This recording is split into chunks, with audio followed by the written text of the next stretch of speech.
Hello, Namaskar दोस्तों. So here I am going to talk about the Election Commission of India. So here is a lot of issues in context of Election Commission of India. So we will get to know about everything. So let's get this started. The article is benchmark for Election Commission's appointments. Okay, again the article is the way India's constitutional and the political structure have evolved over the years seems to have made elections almost a mechanistic and ritualistic exercise. So the way India's constitutional and the political structure have evolved, so जिस प्रकार से India के जो constitutional संवैधानिक और जो political structures evolve हुए हैं, बढ़े हैं ओवर द ईयर, सालों साल में, सीम्स टू हैव मेड, ऐसा प्रतीत होता है कि उन्होंने बना दिया है इलेक्शन को ऑलमोस्ट, लगभग अ मैकेनिस्टिक एंड रिचुअलिस्टिक एक्सरसाइज, एक मैकेनिस्टिक और एक जो है रिचुअलिस्टिक एक्सरसाइज बना दिया है.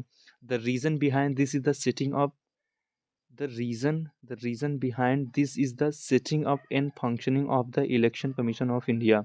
So the reason behind this, what is the reason behind this? Reason क्या है, कारण क्या है behind this setting up, इस प्रकार के setting का, and the functioning of the Election Commission of India. This has come into the public discourse. This has this has come into the public discourse because of the hearing in the Supreme Court on the election on the appointment of the election commissioner.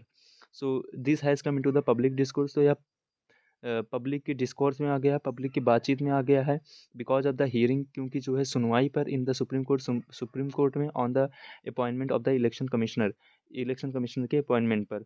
while many issues related with the election commission has been discussed in the court hearing and the outside, while, जबकि many issues, बहुत से मुद्दे related जो कि संबंधित है with the election commission of India से have been discuss, उसको डिस्कस किया गया इन द कोर्ट में हियरिंग, कोर्ट की सुनवाई में, एंड आउटसाइड, और बाहर भी, a deeper look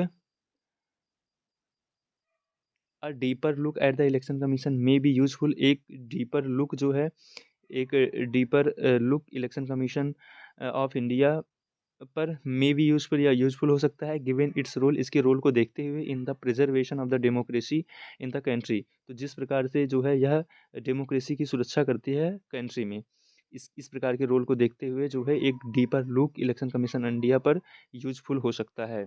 working of the constitution. So working of the constitution का वर्क करना या कॉन्स्टिट्यूशन का कार्य करना. Article 3 to 4 of the constitution का is the fountainhead that create the ECI.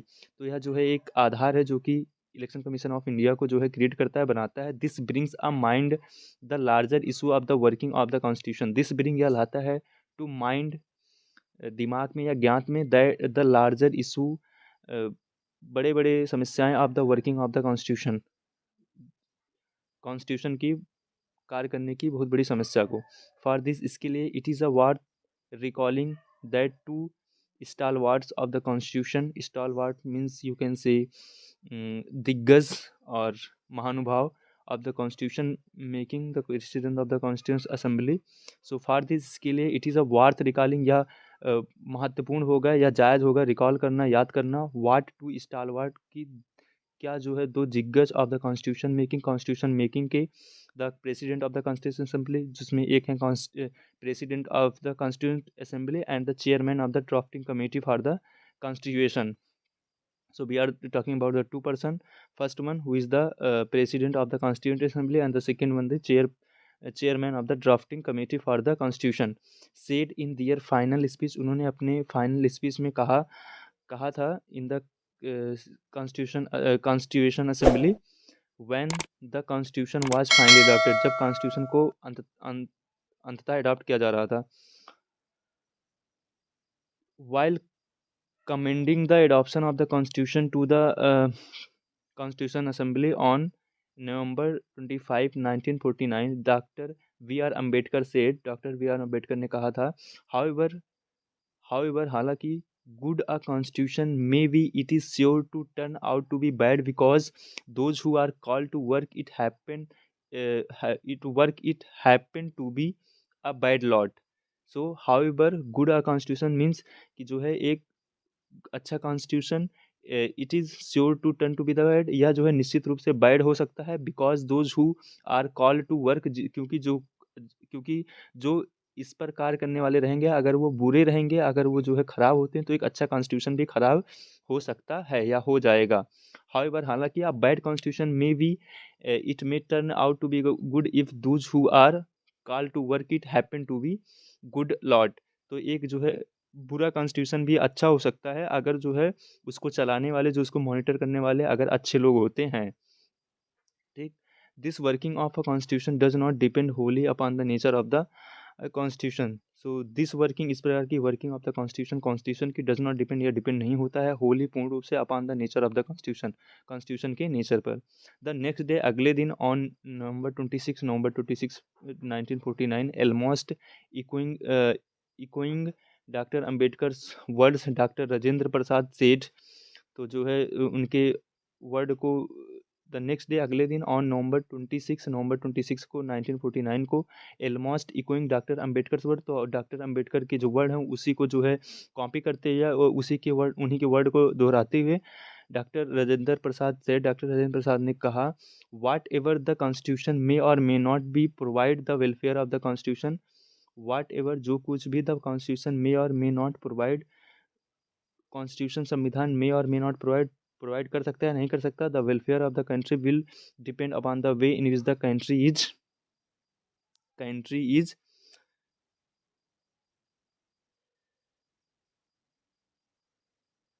Administered. तो जिस प्रकार से कंट्री को एडमिनिस्टर्ड किया जा रहा है, that will depend upon the main, वो डिपेंड करेगा, that will depend upon the men who administer it, तो उस व्यक्ति पर डिपेंड करेगा जो कि इसको एडमिनिस्टर करेंगे। Okay, if the people who are elected are capable and men of the character and integrity, if the people, यदि वो, if the people who are elected, यदि वो लोग जो इलेक्ट किए जाते हैं, आर कैपेबल, वो कैपेबल है, and man of the character, और वो करेक्टर से अच्छे हैं, एंड इंटीग्रिटी से अच्छे हैं, निष्ठा वाले हैं, and they would be able to make the best even of a defective constitution, तो वो जो है एक डिफेक्टिव कॉन्स्टिट्यूशन को भी अच्छा बना सकते हैं या बना देंगे। ठीक है, even best even of the defective constitution, if they are lacking in these, and यदि जो है उनमें इस प्रकार की कमियां हैं, the constitution can not help the country, तो कोई भी कॉन्स्टिट्यूशन या किसी प्रकार भी कॉन्स्टिट्यूशन जो है कंट्री को हेल्प नहीं कर सकता। आफ्टर ऑल, अंततः अ कॉन्स्टिट्यूशन, एक कॉन्स्टिट्यूशन लाइक अ मशीन, एक मशीन की तरह है, इज अ लाइफलेस थिंग, जो कि एक निर्जीव है। ठीक है, इट एक्वायर्स लाइफ, या लाइफ पाता है, because of the men who control it and operate it, क्योंकि यह जीवन पाता है बिकॉज ऑफ द मैन, उस आदमी के कारण, उस इंसान के कारण, हु कंट्रोल इट, जो इस पे कंट्रोल करता है, एंड ऑपरेट, और जो इसको ऑपरेट करता है। And India needs today nothing more than a set of the honest man,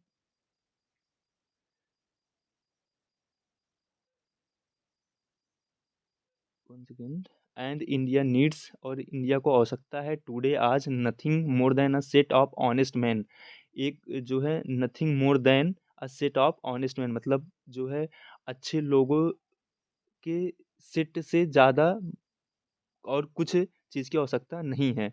who will have the interest in the country before them, जिनको जो है कंट्री में इंटरेस्ट है, कंट्री से लगाव है, बिफोर देम, अपने आप से लगाव नहीं है। ठीक है, अपने आप से ज़्यादा लगाव उनको कंट्री में है।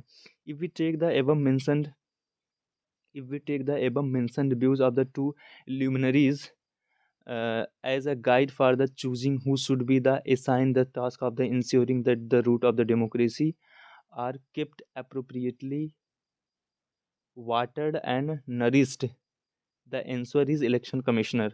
So if we take the above mentioned views, यदि हम जो है जो ऊपर मेंशनड व्यूज हैं उनको लेते हैं, ऑफ द टू ल्यूमिनरीज, जो दो दिग्गजों के हैं, ऑफ द टू ल्यूमिनरीज, जो दो दिग्गजों के हैं, एक डॉक्टर अंबेडकर, एक बी आर अम्बेडकर के हैं, एंड जो है दूसरे जो है डॉक्टर राजेंद्र प्रसाद जी के हैं, एज अ गाइड, एक गाइड के रूप में, for choosing who should be assigned, उनको चूज करने के लिए, हु शुड बी असाइंड, किसको दिया जाना चाहिए, द टास्क ऑफ इंश्योरिंग, जो है इंश्योर करने का टास्क दिया जाना चाहिए, दैट की the root of the democracy, जो डेमोक्रेसी की जड़ है, are kept appropriately watered and the nourished, तो जो डेमोक्रेसी की जड़ है उसको जो है प्रॉपर तरीके से वाटर किया जाए, पानी दिया जाए और उसको जो है नरिश रखा जाए।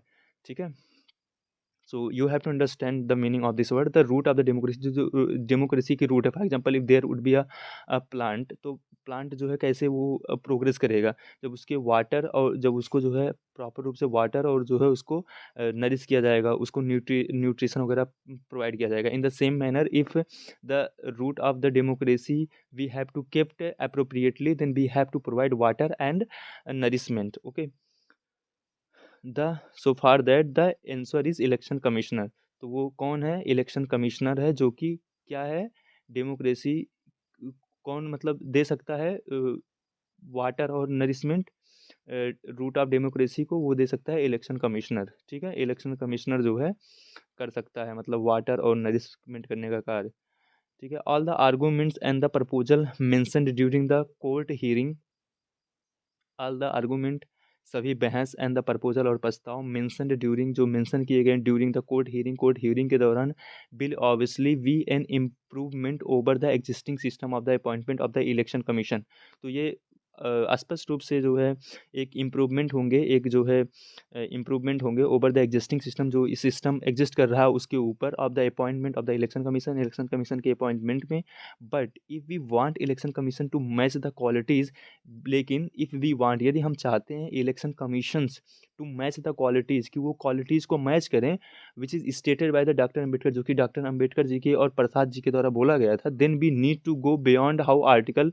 तो हमें जो है बाहर जाना पड़ेगा, हमें आगे जाना पड़ेगा how article 3 to 4 324 of the constitution and the election commission, कि जैसे कैसे जो है आर्टिकल 324 ऑफ द कॉन्स्टिट्यूशन का and the election commission, condition of the service and the election commissioner and the transaction of the business act 1991 have been operationalised so far. तो जो है किस प्रकार से इन दोनों को अभी तक जो है यूज किया गया, इनको किस प्रकार से इनको जो है ऑपरेशनलाइज किया गया है, इससे हमको बियॉन्ड जाना पड़ेगा, इससे हमको आगे जाना पड़ेगा। ठीक है? elevation of the election commission to chief election commission. Okay, elevation of the election commission to chief election commission. One major weakness in the system, एक जो सबसे बड़ी वीकनेस है इन द सिस्टम में ऑफ अपॉइंटमेंट ऑफ द ईसीआईज, तो जो chief जो election commissioner है इनके अपॉइंटमेंट में सो फार अभी तक is that they all are perpetuate the bureaucratisation of the election commission. तो मतलब इस प्रकार से जो इलेक्शन कमीशन ऑफ इंडिया है इसका जो है ब्यूरोक्रेटाइजेशन किया जा रहा है, मतलब इस पे ब्यूरोक्रेटिक को जो है बैठाया जा रहा है, which is not even hinted in the constitution anywhere, जो कि कॉन्स्टिट्यूशन में कहीं भी हिंट नहीं किया गया है। To visual manifestation of this are so called elevation of the election commission to the chief election commissioner. So to visual manifestation of this, जो है एक विजुअल जो दिखने वाले मैनिफेस्टेशन है ऑफ दिस इसके, आर द सो कॉल्ड जो अभी तक तथाकथित इलिवेशन है, मतलब इलिवेशन है किसका? इलेक्शन कमीशन का, to the chief election commission, की इलेक्शन कमीशन को जो है chief election commission, and the tenure of the election commission and the tenures of the election commission and the chief election commission. The elevation is a clear violation of the principle of the elevation. The elevation is a clear violation of the principle of the primus inter pares. Okay, and the monopolization of the position of the election commission and chief election commission by the administrative service is too obvious to need highlighting. To need highlighting. So how do we find person? So how do we find person? So हम कैसे person को पाएंगे? How do we find person? Person who will come close to the expectation of the doctor Ambedkar and the doctor Prasad. तो हम कैसे उस person को पाएंगे जो कि जो एक्सपेक्टेशन थी, जो कि आशा थी डॉक्टर अम्बेडकर की और डॉक्टर प्रसाद की, उसको उसके पास में आएंगे या उनके एक्सपेक्टेशन को पूरा करेंगे। फॉर दिस, इसके लिए we need to go outside, हमें बाहर जाने की आवश्यकता है द एग्जिस्टिंग फ्रेमवर्क, जो अभी तक का जो एग्जिस्टिंग फ्रेमवर्क है उससे हमको बियॉन्ड जाने की आवश्यकता है। मार्जिनल इम्प्रूवमेंट और not going to be enough, जो मार्जिनल इम्प्रूवमेंट है, जो थोड़े बहुत सुधार हैं, are not going to be enough, ये इनफ होने वाले नहीं हैं। Bold action are called for, तो जो है एक बड़े एक्शन लेने की आवश्यकता है। ठीक है, फॉर दिस, इसके लिए the following purpose is proposed, following process is proposed, तो जो है कुछ फॉलोइंग प्रोसेस है उनको प्रपोज किया गया है। An existing committee of the parliament और a new committee form for this purpose should propose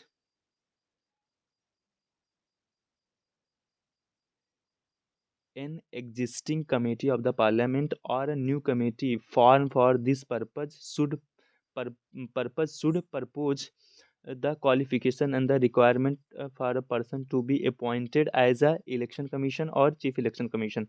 The proposal of the committee should be put तो जो इस प्रकार से जो कमेटी एक बनाने की आवश्यकता है, existing committee of the parliament और a new committee for this purpose should propose the purpose purpose the qualification and the requirement of the person to the appointment at the election commission, तो वो committee जो है निर्धारित करेगी किस प्रकार के जो है उद्देश्य, किस प्रकार के क्वालिफिकेशन और रिक्वायरमेंट होने चाहिए इलेक्शन कमीशन के लिए और चीफ इलेक्शन कमीशन के लिए। The proposal of the committee, जो प्रपोजल है, जो प्रस्ताव है ऑफ द कमेटी, कमेटी की should be put to the parliament, वो पार्लियामेंट में रखा जाना चाहिए। And should be consider approved by the only, और उसको जो है तभी एंड शुड बी कंसीडर, उस पर तभी कंसीडर करना चाहिए, विचार करना चाहिए जब अप्रूव्ड किया जाए। Only if they are approved by the 2/3 majority of the members, जब उसको जो है 2/3 मेजॉरिटी मेंबर्स के द्वारा जो है अप्रूव कर दिया जाए। Parliament present and the voting, जिसमें जो है प्रेजेंट और वोटिंग भी हो। Once the qualification and the requirement have been approved, जब एक बार जब क्वालिफिकेशन और रिक्वायरमेंट को अप्रूव कर दिया जाए बाय द पार्लियामेंट, पार्लियामेंट के द्वारा, the same committee should be interested with the task for searching for and selecting individual proposed to be appointed at election commission और chief election commission। तो एक बार parliament के द्वारा अप्रूव हो जाए, the same committee, वही same committee should be interested फिर with the task, तो उसको जो है इस टास्क को जो है दे दिया जाना है, या वही जो है इस कार्य को करेगी for the searching of task of searching for a selecting individual, तो वो जो है सर्च करेगी कि इसको जो है इलेक्शन कमीशन और चीफ इलेक्शन कमीशन जो है अपॉइंटमेंट करना है। The committee should invite nomination and the application of the individual appropriate for or the interested in the being appointed as a chief election commission or election commission. The committee should invite, committee को invite करना चाहिए, nomination को and the application को of the individual के appropriate for interested, जो कि appropriate हो और इंटरेस्टेड हो in being appointed as a election commission और चीफ इलेक्शन कमीशन। ठीक है, the committee should send its recommendation to parliament for consideration, और कमेटी को सेंड करना चाहिए अपने रिकमेंडेशन को पार्लियामेंट में फॉर द कंसिडरेशन के लिए, विचार करने के लिए। The recommendation of the committee should be considered approved by the parliament only if the approved by the 2/3 majority of the member of parliament present and the voting। Recommendation of the committee should be consider, recommendation जो committee के उस पर तब consider करना चाहिए, अब consider approve by the parliament only, जब उसको जो है पार्लियामेंट से अप्रूवल मिल जाए। एंड बाय द 2/3 मेजॉरिटी के द्वारा of the member of the parliament present in the voting. ठीक है, once parliament approve the recommendation, जब एक बार पार्लियामेंट जो है रिकमेंडेशन को अप्रूव कर दे, they should be send to the president for the approving the appointment, तो उन्हें जो है प्रेसिडेंट को भेजना चाहिए अपॉइंटमेंट को अप्रूव करने के लिए। वंस अपॉइंटेड, एक बार अपॉइंट किया जाए, सच पर्सन, उस जो व्यक्ति, should stay in their position for 6 year, अपने पोजीशन पर वो जो है 6 साल तक रहना चाहिए। और the age of the 75 year, या जो है मैक्सिमम एज जो है 75 ईयर तक हो सकती है। विच एवर इज अर्लियर, जो कुछ भी पहले हो जाए, चाहे 6 साल पहले पूरा हो जाए या फिर 75 ईयर पहले पूरा हो जाए। Persons above the age of 69 year should not be appointed, और ऐसे व्यक्ति जिनकी एज जो है 69 साल से ज़्यादा है, 69 ईयर से ज़्यादा है, उनको अपॉइंट नहीं किया जाना चाहिए। ऑब्वियसली स्पष्ट रूप से the above will be seen to be very cumbersome process. So obviously स्पष्ट रूप से the above will be seen, जो आगे बताया गया, जो ऊपर बताया गया है, विल बी सीन वो देखा जाएगा, टू बी वेरी कम्बरसम बहुत भारी process, particularly given that the parliament is more or less dysfunctional today, particularly देखते हुए कि पार्लियामेंट आज मोर और लेस लगभग जो है आज डिसफंक्शनल है। नॉन द लेस, फिर भी, if the democracy in its real sense is to be preserve in the country, the importance of the election commission has to be recognized and the accepted. Nonetheless, फिर भी if the democracy in the real sense, यदि democracy को real sense में is to be preserve करना है in the country में, the importance of the election commission has to be recognized and accepted. Then election commission of India का importance जो है recognize और accept होना चाहिए. Thank you guys. Bye bye. Take care.